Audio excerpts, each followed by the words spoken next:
Hi, welcome back to Vietnam Real Estate Insights, the program that looks at the Vietnam real estate investment market, the opportunities and the challenges with industry experts. I'm your host, Harlow Russell. Today we'll be talking about the construction industry in Vietnam and how it relates to the real estate market as well. My guest today is Sami Kteily, the co-founder and executive chairman of PEB Group and PEB Steel. Let me tell you a little bit about Sami. The first part of his career was spent in London in accounting and auditing and the finance world. And in 1994, he came to Vietnam. He's been here now 22 years and co-founded PEB Group and PEB Steel, which is today one of the country's leading manufacturers of steel buildings. And Sami will tell you more about PEB Steel. I'm very pleased to say he's a very strong believer in increasing revenue rather than cutting costs. I like that very much. Sami, welcome to the program and thanks for your time today. Thank you. Great. Well, for our viewers that are outside of Vietnam, they may not be familiar with PEB Steel and PEB Group. Can you tell us a little bit about your company and what it does and what its successes have been? All right, thank you. PEB Steel, we've been in this beautiful part of the world for 22 years. We're basically manufacturers as well as builders of steel buildings, buildings that are used for factories, warehouses, commercial centers, showrooms, aircraft hangars, all these type of steel structures you see. We've been doing it for 22 years and it's been really a very successful story. We started in Vietnam back in 1994 and from Vietnam we established 3 offices. First Ho Chi Minh City, then we opened in Hanoi, in Da Nang. In the region we also opened 6 offices. We're in Thailand, Myanmar, Cambodia, Indonesia, Philippines and Malaysia. Entire Southeast region. ASEAN. And in Vietnam, during this 22 years period, we built 6 manufacturing facilities for us. Wow. We've built also one in Bangladesh, another facility in India, and we are building now one in Myanmar. Very good. 2016 is the Myanmar. Wow. And what's the capacity or what kind of production do you produce in Vietnam out of these 6 facilities? 6 facilities, I would say around 120,000 metric ton per year. So this is considered quite a big capacity actually. Wow. We're a market leader in that aspect. Excellent. So when we talk about the construction industry in Vietnam, you've been here a long time. How do you define the construction industry in Vietnam today? Well, to us at PEB Steel, the construction industry is the total sum of all these factories, warehouses, logistics centers, distribution centers, commercial centers, all these aircraft hangars, stadiums, basically manufacturing as well as processing. We've got the commercial. I mean, for example, in 2014-15, we've done all the Aeon department stores, all of them we've done. We've also done actually a little bit of commercial in terms of high-rise. We've done the top 10 floors of the Vietcom Bank Tower in Ho Chi Minh City. Wow. We are doing now in Hanoi the Viet In Bank Tower. We're doing all the floors from steel. Wow. And you mentioned to me earlier that there is a significant difference and a significant trend that's happening here in Vietnam of using steel versus concrete. Can you tell us a little bit about that and what's happening in Vietnam that makes this a trend?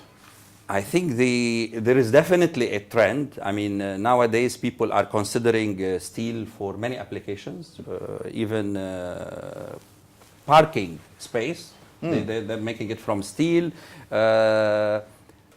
Medium-rise buildings. In the past, medium-rise buildings is always concrete. Nowadays, people are looking at steel. I think the main reason is people are in a hurry. To build a building in steel, it takes you probably half the time it takes to build a building in concrete. Oh, really? So people want to catch up on this, Vietnam joining the TPP, all these free trade agreements. So people, also there is, a factor relating to cost. So it would be probably Now with the steel prices going down, it's steel becoming more competitive. Okay. So people are giving really steel a chance when in the past this was not the case. Well, that's interesting. Well, you mentioned that there's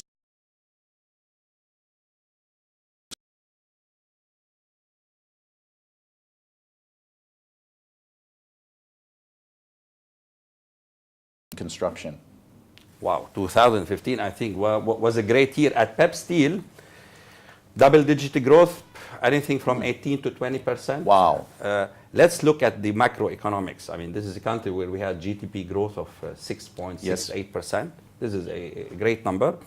FDI, which is the sector we tend to concentrate on, last year I think was around $22 billion, Yes. of which around 15 are new investors, and probably around 7 are repeat investors, people like us who invest today, then they invest 2 years down the road. Yes. So repeat investors, 7 billion. Total projects in 2015 were more than 3,000. And Wow. of these 3,000 projects, more than 1,500 were steel related. It means they're manufacturers, processors, they're commercial centers, they're distribution centers, they're all the type of buildings we do. Showrooms, we did a lot of showrooms actually. So 2015, whichever way you look at it, was a great year. Wow. And I see this trend which started in 2013. I think the momentum is there. We were so busy in 2015 that we built another factory. So we did our 6th factory in Vietnam in 2015. So Amazing. demand was great actually. And for your 6 factories in Vietnam, how many people do you employ? We have a total of around 750 people. 750 in Vietnam. people. Yes. So now of that great growth in 2015, let's talk about property developers. So in terms of the work you've done for residential and commercial development or industrial parks, can you say a little bit more detail of what you were involved in 2015 and what you're going to be involved in 2016 here? Well, I want to tell you, I mean, which has started 2013 onwards. We're working on big projects nowadays. What's big? Big, I mean, we have end of 2014, early 2015, we've done a single project, 270,000 square meter. One project. This is, I mean, unprecedented. Wow. We've done heavy structures, but structures like this, and that's not the only one. I mean, you've done one project, 270, next door to it, and this is in the textiles industry, next door to it, we do another project, 120,000 square meter. So all these big projects, Chinese, Hong Kong, Taiwanese, Singaporeans, Koreans, of course. This is what you see now in Vietnam. Gone are the days where you have small or medium sized. Okay, you still have this small, of course, but a lot of 2015 projects were on the heavier side. 2,000 ton, 3,000 ton. People want to go big, people in a hurry. Everybody wants the building delivered, next week. Next week, Next yes. week, next month. So the 270,000 square meter, that was related to garment manufacturing? This was actually textiles. Textiles. Spinning, dyeing, and weaving, and this type of okay, and the one next to it, 120,000, what was that? That was tires. Tires? Tires, yeah. Okay. They're building tires. And actually this week, they're bidding for expansion, the same investor. Wow. We did a beautiful project, 120,000 square meter. And the customer is so happy. We did a very special ventilation system for this project because nowadays investors are very much interested in environmentally friendly, healthy projects. All these things about green buildings. What to you when we say a green building? You're in the construction business. What is a green building, particularly in terms of what's being built in Vietnam that's so-called green? By the way, this green buildings trend started probably 7-8 years ago. Nowadays, investors are aware. Everybody wants to start with, they want a building designed as per the latest design and building codes. Okay, they want the building to withstand tsunamis and hurricanes. Okay, so they want a building which is strong, building that is also healthy for the workers. So people now, investors talk about insulation. They talk about ventilation. They talk about buildings with natural lights, a very healthy environment for the workers. So the health of the worker is becoming an important issue for them. Really? Even here in Vietnam? Oh, yeah, definitely, yes. Is that interest in environmentally friendly construction and worker conditions and worker safety, is that coming mostly from your customers who are international customers, or are you also seeing this trend and this demand from Vietnamese companies? Both, but actually most of our customers are international. We Okay. tend to target the foreign direct investors.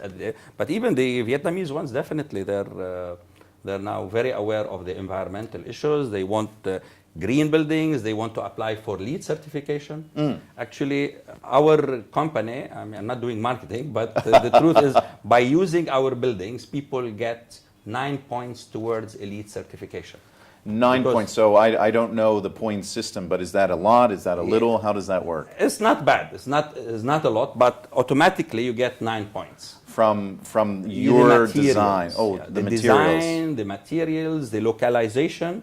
Okay, when you buy from local, yes. Okay, you get points. When you use recyclable materials, yes. When you use high solar reflective, you get points. So the products, the raw materials we use are sourced actually from the top mills, Nippon Steel, POSCO, Bao Steel. So we use very high quality material, which enables an investor get LEED certification quicker than others. Interesting. The materials you're using for steel, that is the raw materials or the semi-finished materials you use, is that being created in Vietnam, or you're also using imported steel? The trend now is you see more and more materials available in Vietnam. I mean, 10, 15 years ago, there was hardly anything available. But now many steel mills came into existence. And we're more and more we're buying local. So, I see. A good part of our raw materials can be sourced locally, but we try to make a balance, frankly, for different reasons. Because to us, the high quality is the most important thing. We're very much. I'm obsessed with quality. Yes, that's your My reputation. standards are very high. Family, work, everything. To me, quality is the buzzword. Quality is very, very important. Something you don't compromise about. So very good. If the X steel mill can provide me the quality we want, we will take it. Very good. Otherwise, we will stick to the mills that we're very comfortable with. Excellent. Well, you've been here 22 years. You're a veteran of Vietnam. You're in the construction business. You see what's going on in terms of the economy. So for some of our viewers who are interested to invest in Vietnam, particularly related to real estate, could be residential, could be commercial investors, could be even industrial investors. Tell us your perspective. Why should the international investor put Vietnam on the radar screen, on their buying radar screen in 2016? What's your view, having been here for so long? Well, I tell you, I think Vietnam is the place to be. Why is that? Vietnam is a great place. I always refer to this country of beautiful country of hospitable people. And hospitality is by the people as well as by the authorities. Here in Vietnam, political stability, personal safety. We as foreigners feel we are welcome. Our custom is very much appreciated by the authorities as well as by the people of the land. Every year, I mean, our record is famous. It's a track record of 21 years. Every year we make profits. Every year we pay taxes. We distribute dividends. We transfer the money out. No question asked. You don't even pay withholding tax in Vietnam. It's beautiful. Not only your capital is protected.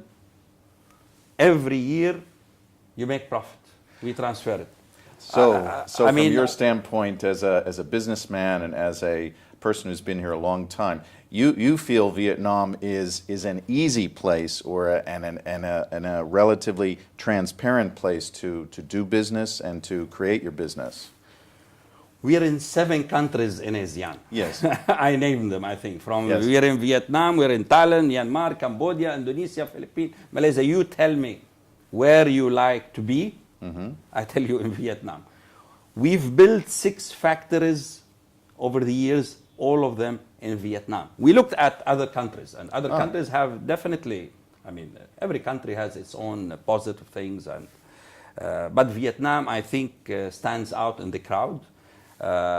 It's only now we thought to expand within ASEAN to go to Myanmar. But in the last 22 years, other than Vietnam, we've done Bangladesh for a while, India, but Vietnam it's a very welcoming country. Really, some people, they ask me, what are the challenges? I remember I was doing an interview and somebody saying, challenges. I said, my God, I wasn't prepared for this question.